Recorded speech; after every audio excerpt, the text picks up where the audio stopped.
Fiel ao trágico e repetitivo ciclo que marca o livro de Juízes, após a morte de Eude, o juiz que havia trazido 80 anos de paz, Israel novamente fez o que era mal aos olhos do Senhor. A apostasia deles abriu a porta para o juízo divino, e desta vez a opressão veio de uma fonte particularmente humilhante: Jabim, rei de Canaã, que reinava em Hazor. Esta era a mesma cidade-fortaleza que Josué, em uma geração anterior, havia conquistado e queimado, derrotando um rei de mesmo nome, Josué 11. O ressurgimento de Hazor, como centro de poder inimigo, era um símbolo gritante da desobediência e do fracasso de Israel em completar a conquista da terra. O instrumento dessa opressão era seu temido comandante, Sísera. Sua força não residia apenas em sua crueldade, mas em seu poderio tecnológico. 900 carros de ferro.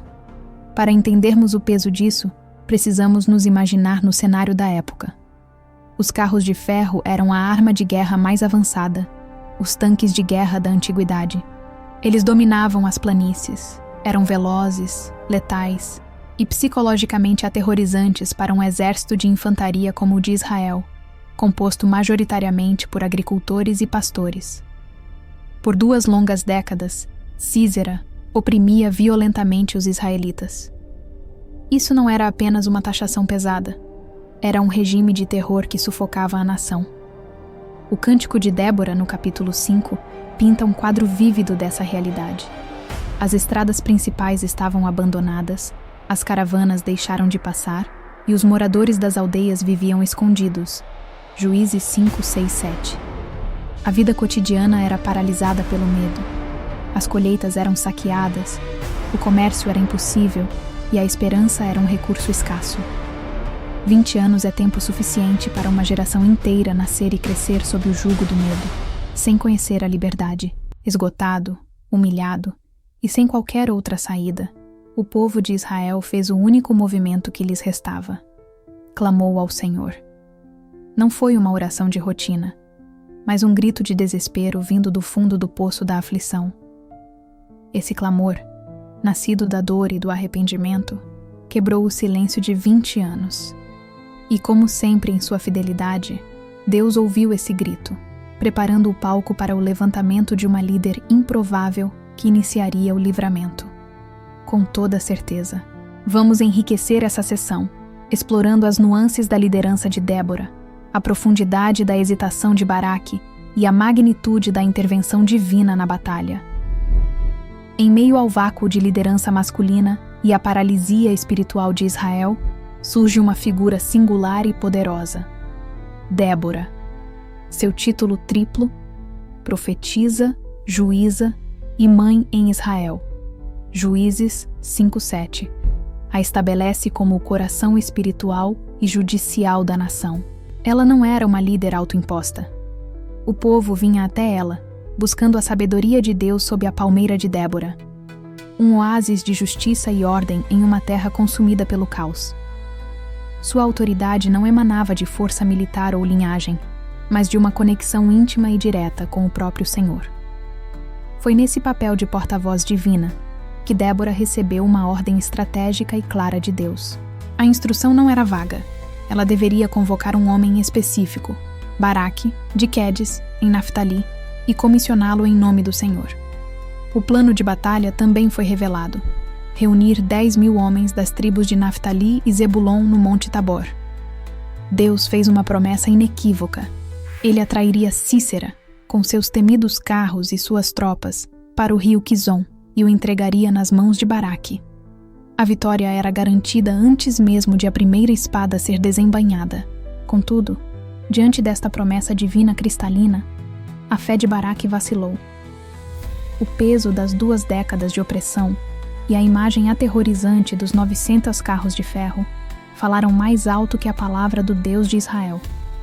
Sua resposta a Débora não foi a de um general confiante, mas a de um homem amedrontado que buscava uma garantia humana. Se você for comigo, irei, mas se não for, não irei. Em essência, ele depositou mais confiança na presença física da profetisa do que na promessa onipotente do Deus que ela representava. Débora, em sua firmeza de líder, não recuou. Ela concordou em ir, demonstrando graça para com a fraqueza de Baraque, mas imediatamente proferiu a consequência profética de sua hesitação. Certamente irei com você, mas a honra desta expedição não será sua, pois o Senhor entregará Sísera nas mãos de uma mulher. Juízes 4:9. A glória militar que Baraque poderia ter reivindicado foi, por sua própria falta de fé, divinamente transferida. Seguindo a ordem, Baraque reuniu seu exército no Monte Tabor. Quando Sísera mobilizou sua formidável força de carros de ferro no vale, junto ao rio Quizon, Débora deu o comando final. Vá! Este é o dia em que o Senhor entregou Sísera em suas mãos. Então, conforme a palavra do Senhor, o campo de batalha tornou-se o palco de um confronto divino. O Senhor lançou Sísera e todo o seu exército em uma confusão sobrenatural.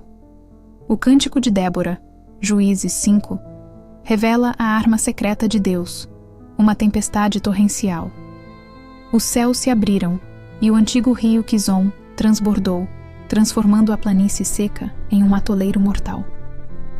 Os temidos carros de ferro, o maior trunfo de Sísera, tornaram-se sua armadilha fatal, atolados e inúteis na lama, enquanto a infantaria israelita descia do monte para a vitória esmagadora. A derrota não foi apenas militar, foi uma humilhação divina sobre o poderio cananeu. A derrota no campo de batalha foi absoluta. Para um comandante como Sísera, cuja identidade e poder estavam atados à sua invencível máquina de guerra, a cena era o ápice da humilhação. O general, agora um fugitivo, abandonou a carcaça inútil de seu carro de ferro. O pântano que neutralizou sua tecnologia militar agora engolia sua dignidade, forçando-o a uma fuga desesperada a pé, coberto de lama e pavor.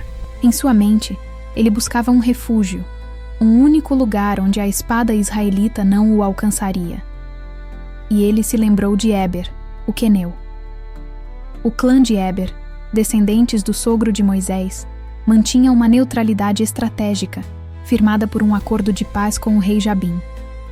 Para Sísera, a tenda deles era um santuário diplomático, um porto seguro em meio à tempestade de juízo divino. Ao se aproximar, exausto e desorientado, foi Jael quem saiu ao seu encontro. Ela não demonstrou pânico nem hesitação, pelo contrário, sua calma era parte de uma estratégia letal. Suas palavras, "Entre, meu senhor, entre, não tenha medo", foram como um bálsamo para a alma aterrorizada de Sísera. Ele, o opressor de Israel, estava agora à mercê da hospitalidade de uma mulher. Jael o conduziu para dentro do espaço mais íntimo de seu lar, cobrindo-o com um manto, um ato que simbolizava proteção e ocultação. A sede da batalha e da fuga o consumia, e ele pediu o mínimo, água. Mas a hospitalidade de Jael foi deliberadamente excessiva. Ela abriu um odre de leite, uma bebida mais rica, mais nutritiva e, crucialmente, mais indutora de sono do que a simples água. Cada gesto dela era calculado para desarmá-lo completamente, para envolvê-lo numa falsa sensação de segurança maternal. Ao dar-lhe o leite e cobri-lo novamente, ela o estava preparando para o abate. Completamente enganado, o temido general se entregou à vulnerabilidade. Em seu último comando, ele não ordenou a um soldado, mas suplicou a uma mulher: "Fique à entrada da tenda. Se alguém chegar e perguntar se há algum homem aqui, diga que não." O homem que comandava 900 carros de ferro agora dependia da mentira de uma mulher para sobreviver. Esgotado pela batalha e entorpecido pelo leite, ele mergulhou num sono profundo, o sono da morte. Então, o silêncio da tenda foi preenchido pela decisão de Jael. Ela não empunhou uma espada de guerreiro ou uma lança de soldado, mas as ferramentas de seu próprio domínio, os instrumentos de sua vida cotidiana. Ela pegou a estaca da tenda, o objeto pontiagudo de madeira que firmava seu lar contra os ventos do deserto, e o martelo usado para cravá-la no chão. Em um ato de coragem assombrosa e precisão brutal, ela se aproximou do inimigo adormecido. A mulher, cujo papel era construir e manter o lar, Usou as ferramentas de seu ofício para desconstruir o opressor de sua nação. Com um golpe firme e certeiro, ela cravou a estaca em sua têmpora, atravessando seu crânio e fixando-o ao chão. A morte foi instantânea, silenciosa e definitiva. A profecia de Débora havia se cumprido nos termos mais literais e irônicos possíveis. O grande inimigo de Israel foi entregue, não nas mãos de um exército, mas nas mãos de uma mulher, em sua própria casa. Enquanto a poeira assentava no vale do Quizon, Baraque, o general de Israel, continuava sua perseguição implacável. Movido pela adrenalina da batalha, ele caçava o líder inimigo, esperando encurralá-lo para o golpe de misericórdia que selaria a vitória. Foi então que ele viu Jael, de pé, do lado de fora de sua tenda. Com uma calma desconcertante, ela o interceptou, não com um relato apressado, mas com um convite direto e soberano. Venha, e eu lhe mostrarei o homem que você está procurando. Aquele momento deve ter sido carregado de uma ironia cortante para Baraque. Ele, o guerreiro, o líder de 10.000 homens, estava sendo levado pela mão para ver o resultado da batalha final, que fora concluída sem ele. Ao entrar no espaço doméstico da tenda, ele se deparou com a cena que era, ao mesmo tempo, a salvação de Israel e o selo de sua própria honra perdida. Ali estava Sísera, o terror de Israel, não capturado em glória no campo de batalha, mas morto de forma ignominiosa, pregado ao chão do lar de uma mulher. A visão da estaca atravessada na têmpora era a prova visual e incontestável. A profecia de Débora se cumprira ao pé da letra. Naquele dia, a morte do comandante quebrou a espinha dorsal do poderio cananeu. O ato decisivo de Jael não foi apenas o fim de um homem, mas o ponto de virada que levou à subjugação total do rei Jabim. Deus usou a mão de uma mulher para decapitar a liderança inimiga e iniciar o processo que traria 40 anos de paz à terra. Essa vitória foi tão monumental que foi imortalizada em uma das mais antigas e belas poesias da Bíblia, o Cântico de Débora e Baraque, no capítulo 5. Nesse hino de louvor, a ação de Jael recebe a mais alta honraria.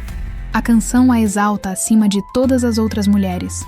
Bendita seja Jael entre as mulheres, a mulher de Éber, o queneu.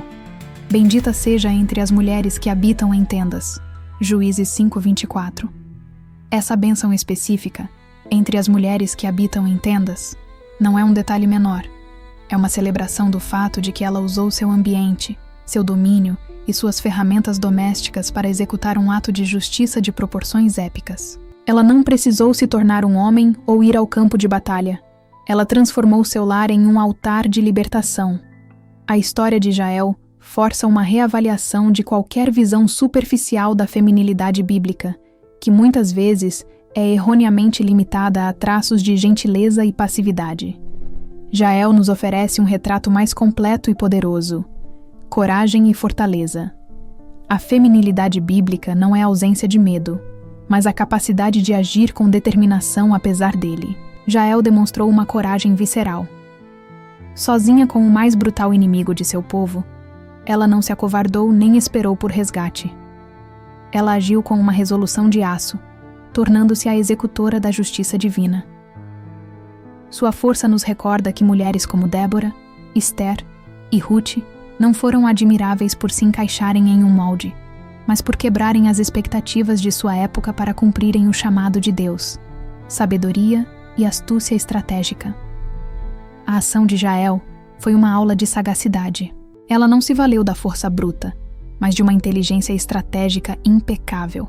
Ela avaliou a vulnerabilidade de seu inimigo, cansaço, arrogância, sede, e usou a arma mais improvável, a hospitalidade. O leite, o manto e as palavras tranquilizadoras foram as ferramentas que prepararam o terreno para o golpe final. A feminilidade bíblica, portanto, inclui a sabedoria prática, Hokmah, a capacidade de discernir o momento e usar os recursos disponíveis, sejam eles quais forem, para um propósito divino. O lar como espaço de poder e batalha. Jael destrói a noção de que o lar é um lugar passivo, isolado das grandes batalhas da vida. Ela transforma seu domínio doméstico, a tenda, no epicentro da libertação de Israel. Em suas mãos, a hospitalidade se torna uma arma, e uma estaca de tenda se torna um instrumento de juízo. Ela nos ensina que o papel de uma mulher em seu lar pode ter um impacto espiritual e nacional. Ao proteger sua casa do mal, ela protegeu toda a nação, elevando o espaço doméstico a um lugar de imensa influência e poder estratégico no reino de Deus. Alinhamento radical com o propósito de Deus. A ação de Jael, embora violenta, é celebrada como justa, porque não foi um ato de vingança pessoal, mas de alinhamento com o plano redentor de Deus. Ela se tornou a improvável agente humana, que cumpriu uma profecia divina. A verdadeira feminilidade bíblica não se define por uma lista de comportamentos, mas por um coração alinhado com a vontade de Deus, pronto para usar sua posição, seus dons e sua esfera de influência, seja um trono, um campo ou uma tenda, para executar os propósitos de Deus na terra. A história de Jael não é um mero anexo na saga dos Juízes, é o seu clímax chocante e divinamente orquestrado. Ela nos ensina que a feminilidade, segundo o coração de Deus, é um paradoxo poderoso. É a mão que oferece o leite que nutre e a mesma mão que empunha o martelo da justiça. É a voz que acalma com hospitalidade e o silêncio estratégico que executa o juízo divino. Jael personifica a verdade de que Deus não está limitado pelas nossas expectativas culturais, pela estrutura social ou pela hesitação de nossos líderes mais proeminentes. Pelo contrário, ele se deleita em usar o improvável para realizar o impossível. O ato de Jael é o lembrete eterno de que a força de uma mulher de Deus não reside em imitar a força do homem, mas em se alinhar radicalmente com a vontade de Deus. Ela nos mostra que o lugar que Deus nos deu, seja ele qual for, pode se tornar o palco dos seus maiores feitos. A sua tenda se tornou um templo de justiça e suas ferramentas domésticas, os instrumentos da soberania de Deus. Ela não precisou de um exército, pois sua aliança era com o Senhor dos Exércitos. Ela não precisou de uma espada, pois sua arma foi a sabedoria plantada por Deus em seu coração. Jael quebra todos os estereótipos para nos mostrar um retrato mais verdadeiro. A mulher de Deus é chamada para ser ao mesmo tempo sábia como a serpente e mansa como a pomba. Ela é chamada para cultivar um lar de paz, mas também para ser uma guerreira feroz contra o mal que ousa invadi-lo. Ela é a prova de que Deus capacita pessoas comuns, em seus espaços cotidianos, a se tornarem agentes de libertação e protagonistas na grande história da redenção. A história de Jael é intensa e desafia muitas das nossas ideias preconcebidas. Mas e você? Em que área da sua vida, na sua tenda particular, Deus está te chamando para agir com uma coragem que você não sabia que tinha e usar as ferramentas que Ele já colocou em suas mãos? Deixe seu comentário abaixo compartilhando o que mais te impactou ou surpreendeu na história desta mulher incrível. Sua perspectiva enriquece nossa comunidade. E se você deseja mergulhar profundamente em outras histórias de mulheres fascinantes e corajosas da Bíblia, descobrindo a força e o propósito que Deus designou para você, não se esqueça de se inscrever no canal e ativar o sininho de notificações. Assim, você não perde nenhum dos nossos próximos estudos. Até a próxima!